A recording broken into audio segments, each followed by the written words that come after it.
High, কি অবস্থা? সব কেমন আছো সবাই? তো এটা হচ্ছে কোনো ভিডিও না, জাস্ট আমার আইডিতে স্মৃতি হয়ে থাকা এক ভিডিও। তোমাদের কাছে হয়তো এটা কিছু মনে হবে না, বাট আমার কাছে একটা অনেক দামি জিনিস। তোমাদের কাছে হয়তো এর মূল্যটা কম হতে পারে, কিন্তু আমার কাছে এর মূল্যটা অনেক বেশি। কারণ আমি 9 বছর রিলেশন করেছিলাম, আমি আজ পর্যন্ত কখনো এই গোলাপটা পাইনি। ফাইনালি 9 বছর পর আমি বিয়ে করেছি। আমার হাজবেন্ডের দেওয়া ফার্স্ট গোলাপ ফুল এটা, আমার বয়ফ্রেন্ডের দেওয়া ফার্স্ট গোলাপ ফুল এটা।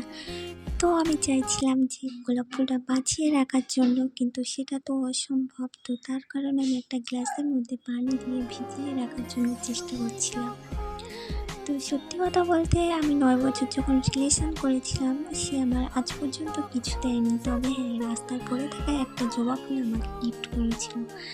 তো ওটাও আমার কাছে রেখেছিলাম, আমার প্রিয় মানুষের দেওয়া ফুল। সেটা রাস্তায় পড়ে থাকা হোক আর দোকান থেকে কিনে আনা হোক, দুটো একই বিষয়। আর এই হচ্ছে আমার সেই শুকিয়ে যাওয়া গোলাপ, আমার প্রিয় মানুষের দেওয়া স্মৃতি, ভালোবাসা।